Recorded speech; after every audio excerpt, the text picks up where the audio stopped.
Hey guys, so today's video is a little bit late on the in the grand scheme of things, but end of the year, beginning of new year, it's all the same stuff anyway. But today we're doing 2021 best makeup entering 2022. If you want to buy it now, you can.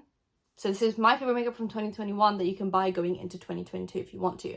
I'm not buying anything going into 2022 because I'm going on a no buy because I have too much makeup. So you guys can buy stuff. I won't, unless I run out of something and I desperately need it, but that's like the exception, I guess. I'm going to put the pictures up on the screen because trying to get all the products on my bed would be a little bit of a hassle. Things would start falling and cracking and crackling and I would cry. So I'm just going to put the pictures up on the screen. You're going to get the full size. Mine are all like scratched up and beaten up anyway, so you're not going to get a good visual. Subscribe, hit that bell, like, comment for engagement, and let's just get into it. So my favorite, I'm actually going to go kind of like one per category, then I'm going to give you some honorable mentions at the end. I essentially just try to do it as like, this is my routine. It's not the makeup wearing today, but it partly is, but it not really. Basically, if you've seen my makeup in my videos for the past 2 months, it's essentially this. Like, these are the products. If you were wondering what makeup I use on an everyday basis, not today, ignore this makeup, I look sunburnt. Then this is the makeup. Not this, this. What's on my iPad right now. Best primer, Charlotte Tilbury Flawless Filter. I either use it just on my whole face before I apply makeup, or I mix it into makeup. So I do 1 pump of foundation, 1 whole scrape of the Flawless Filter, and I mix it together. Lately I've been mixing it together, but I do also use it as a primer, and I don't use any other primers because I think they are a bit useless.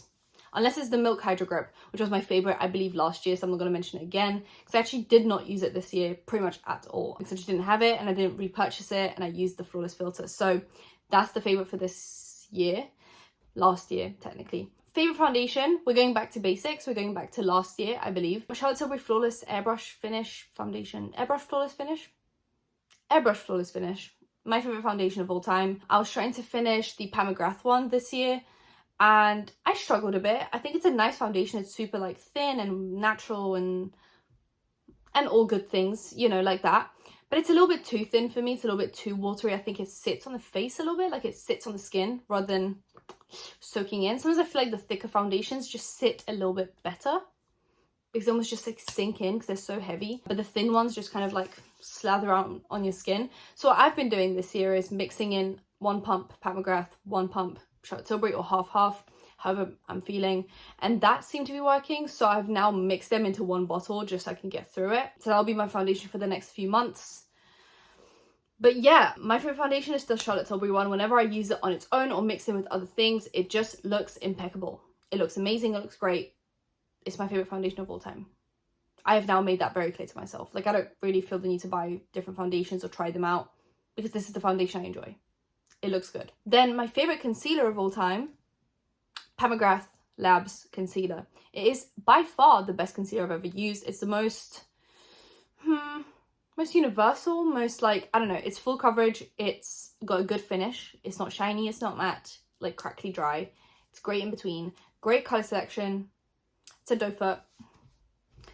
You can get on sale a lot. Pat McGrath does regular sales, so you can just stock up whenever you need to. Last year, I believe I put the Glossier Stretch Concealer, but I actually didn't use that much this year because I was into like the full coverage makeup, but that still is a fave. Like, if I'm doing a natural day, that's the concealer I go for, the Glossy Stretch Concealer. But the Pat McGrath really just is the top concealer. Like, I feel like Glossy Stretch Concealer is a love or hate. Some people love it, some people hate it. Pat McGrath, I feel like most people that try it will love it. So I'm putting that down as my favorite for this year. For cream contour blush highlight, I'm putting down Charlotte Tilbury Beauty Wands. That's the contour wand, the blush wand, and the highlight. So I have the contour wand in light to medium. There's also medium to dark. The blush I have in Pink Gasm, and the highlight I have in Spotlight, and they are just my favorites. I'm wearing the contour and the blush today. I look a little bit sunburnt, ignore it. I had to put it on top of powder because I just forgot to put on blush, and I'm not wearing the highlight today. I'm wearing a different highlight. But in any other video, I do my base, and then I do the cream product. I set the whole base, and then I do powdered products on top. That's how I get the look that I get. So if you're wondering what products I'm using, it's these. And they're just my favorite. They blend super well. They're pigmented. They're not too pigmented though. They look dewy and glowy, but not like oily and sweaty. They just look amazing. They feel amazing. They look amazing. They are just amazing products. I think they're one of the best cream products on the market. I'm just saying. Then for loose powder, basically just whatever I use to set in the main areas, like under my eyes, forehead, kind of T-zone area, and what I use to bake. I use the Hourglass Loose Setting Powder. It's the best powder I've ever used. It's super finely milled. The sifter is a bit annoying, but it's not as annoying as people made it out to be. I feel like people made it out to be this like tragic tragedy. It's okay. It's all right. You just shake it a bit and it comes out. It's finely milled. It looks like skin. It never looks cakey, crackly, dry. It always sets, but it doesn't make you look cake face. And that's just where I'm at. That one and the Glossy Powder are like the only loose powders that I buy at this point. I just don't feel the need to buy other powders when these two just work so perfectly. Then for pressed powder, this never changes. Okay, I've never found anything that works better than this powder, and I probably never will. It's the Charlotte Tilbury pressed powder. The Airbrush Flawless Finish powder, that one. Nothing beats it. I tried Becca, I tried Colourpop, I tried so many different things. And none of them compare. They don't compete, they don't compare. Charlotte Tilbury. Finishing powder, Hourglass ambient lighting powders, of course. Once again, nothing beats it. I tried Becca, I tried a few different brands, and nothing beats the finish that the Hourglass ambient setting powders give you. So I'm just sticking with what I know, and I'm sticking with what works, because if it works, why fix it, you know? But then for powder, bronzer, blush, highlight, what I've been enjoying lately and what I wear on top of the cream products that I then set with powder is these Hourglass 6 pans. I just think they work so well.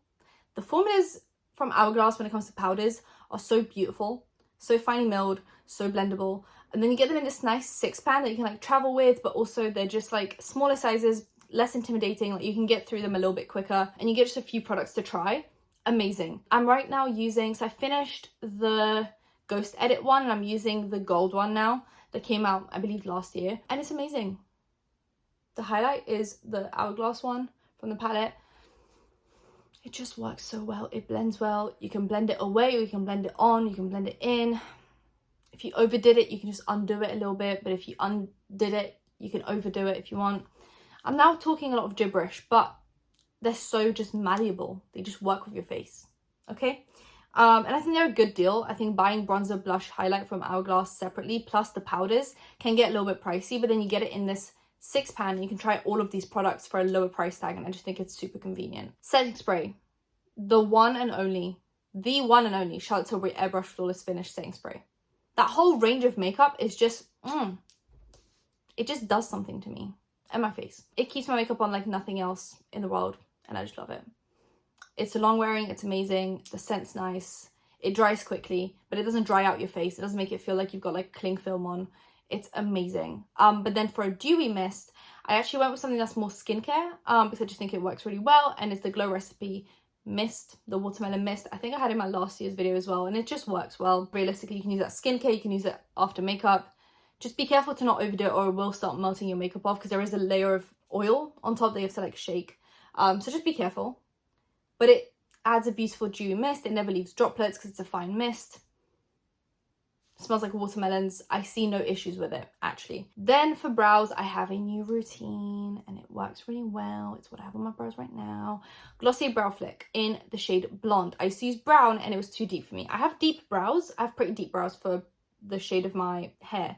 But I find with brow products, if you go one shade below your brows rather than one shade above, they're going to look more natural and just more bearable. So I'm starting to use the Glossier blonde shades rather than the brown shades, and I think it's made such a huge difference to how natural my brows look.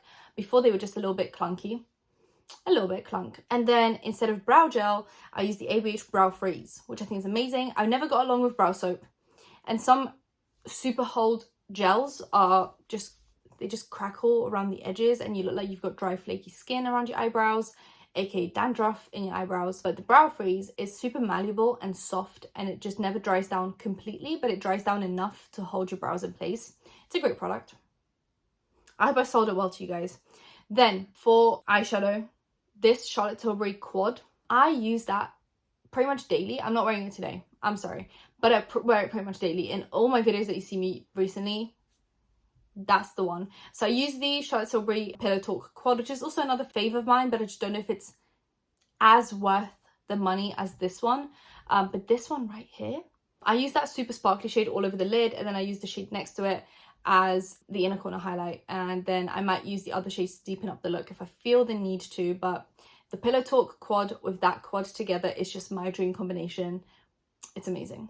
It's the best eyeshadow look I've ever done. It's because there's like, yeah, there might be better quality eyeshadows out there, right? Like Pat McGrath's a great quality shadow, and it's super like, you know, vibrant and opaque and shiny and glimmery and glittery.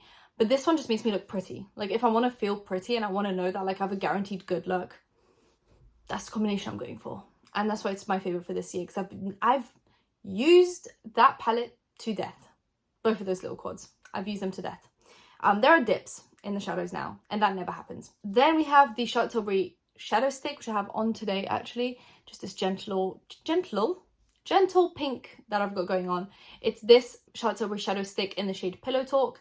It's super nice. I basically just spread it all over the eyelids, and then I use like a dense eyeshadow brush to just blend it out, and then I actually just run it across the bottom, which is such an easy under eye shiny look. I love wearing shimmery eyeshadows on my lower lash line, but they always flake because you can't like put it on there with long nails. And this, you just, and it's done. I know I'm going to get through that in literally 2.5 seconds because I love that eyeshadow stick. Even when I'm doing my powder eyeshadow look, I use that as a base for the shimmery eyeshadow on my eyelid, and it looks amazing. So yeah, that's my favorite shadow stick. But then for cream eyeshadows, I love the Rowan quads, all of them. Just pick whichever shade selection you want. Obviously that's a more personal choice, personal decision. Everyone will like a different one. There's a more cool toned one, there's a more warm toned one, there's a neutral one. Pick whichever one you like, and they are amazing. Don't overdo them. Make sure you apply just like a thin layer rather than a super thick layer, because it's going to start looking crackly and crepey. Yeah, crepey. But they're amazing. They look so good on the eyes. They look super like elevated and expensive and a little bit editorial. I think they're great, and I will definitely be using them more this year because they're just so beautiful. And then for mascara, I didn't really have many choices that I like really liked. I think with having longer eyelashes, most mascaras will do what they need to do. It's very difficult for me to find a mascara that I don't like, unless it's like god awful. But my favorite, and the one that I probably go back to the most, is the Pat McGrath Labs Fetishize Mascara. I hate the gold one, the Star Eyes, Ice Star, whatever it is. I love the Fetishize one though. It's amazing, it's great. Every time I use it, I remember why I love it. It's just great. Now we're into lips. So my routine has been very simple, and it's been what I've just been doing for months now. So Charlotte Tilbury Lip Cheat in the shade Pillow Talk. It's like my lips but better, and it just perfectly contours, because it is like my lip shade but a little bit better. So it just perfectly contours. It does what it needs to do. I think it's great. Charlotte Tilbury Pillow Talk lipstick on top, or Charlotte Tilbury Very Victoria lipstick on top. And then Charlotte Tilbury Gloss, these Bejeweled Lips ones in the shade Pillow Talk, or any of the shades. They all look amazing. I'm pretty sure this lip gloss was in my favorites last year as well. It still is my favorite. I just think it's super glossy, super amazing. Looks natural, but it looks glossy and shiny, and it makes your lips look plump. Okay, and that is that on that. Now some honorable mentions, because I couldn't just leave you guys with one option per category, so I decided to give you more options. For bronzer, the one I rediscovered this year, well last year, was Physicians Formula Butter Bronzer. For that price tag, it's basically like Hourglass. Like if you're looking for a dupe for the Hourglass one, Physicians Formula. Blushes that I thoroughly enjoyed other than the Hourglass ones, Pat McGrath came out with one of the best blush formulas I've ever tried. It's incredible. It blends super well. There's some matte, there's some satin, there's some shimmery. Just pick whatever you want. The shade selection is amazing. It goes from like super light to super deep. I have like 4 of the shades. I have Divine Rose, Flirtatious Fleur, something, Nymphette, and the orangey one that everyone likes, Desert Orchid. So I have 4. They're all amazing. Just pick whichever shade you like and you will not be disappointed. The formula is one of the best I've tried. Nabla Highlight. This one in the shade Ozone. One of my favorite highlights of all time. All time. Once I start using it, I can't stop. So if I'm trying to pan a different product, like my Hourglass palettes, I can't dip into the Ozone one, because it just does something to my face that I can't describe, and it's literally one of my favorite highlights of all time. Then Kaleidos highlighters. I just think they are amazing. They still work super well. They have different formulas. They have the glittery ones, the medium chunkiness ones, the super smooth ones, and now they have the multi-chromes in 2 different shades. They recently sent me the new one, which shifts more pink, and then the old one shifts more like orange, peachy. Super amazing formulas. I think they're so creative, and just like with how they pick their shades, it's just great. So they're another favorite for honorable mentions. And then for eyeshadows, Natasha Denona, I tried this year and I just fell in love. I have the Glam palette, the bronze, all the minis, the Metropolis, the gold. They're all amazing palettes. Pick one and you won't be disappointed. Viseart eyeshadows, their shimmer formula is a little bit disappointing, but if you're looking for good solid mattes that will never disappoint, Viseart is where it's at. So if you get just the matte eyeshadow palette from Viseart, you basically have basics for years to come. Then obviously Glossier Stretch Concealer with the Glossier Skin Tint is a combo for when I'm not wearing makeup but I want to look a little bit more put together. It just works, but I think it's a very specific love or hate product, and I've recommended it so many times now that I think you guys are sick of hearing it, but it's still my favorite. And then for a more affordable, super juicy, glossy lip gloss, the Colourpop So Juicy, that whole line, chef's kiss. It's a little bit plumping and it's super sticky. Not super sticky. It doesn't like do the stringy thing, but if you get it on your hands and you try and rub it away, it gets really sticky, but it just looks incredible. It looks so good. And then Charlotte Tilbury bronzer, it's huge. I've hit pan on it, but it's huge. So I don't know how I hit pan on it, but it's amazing. The formula is super silky and buttery and super finely milled. So if you need a bronzer that just blends amazingly and looks natural, that one. But it's matte as well. So if you don't like shiny or dewy looking bronzers, you want something matte, the Charlotte Tilbury one is the best that I've tried. And that is it. I can't believe I did it so quickly. I didn't want to bang on for too long about my favorite products. I just think it gets really boring when you get into like 50 minutes of talking about makeup. Like, just get into it. So I'm glad I got this under 20 minutes. I just think it's a quick rundown. If you wanted to know what's on my face, what I use on an everyday basis, and what I will be using into the new year, those are the products. Subscribe, hit that bell, like, comment for engagement, and I'll see you in my next one. Bye guys.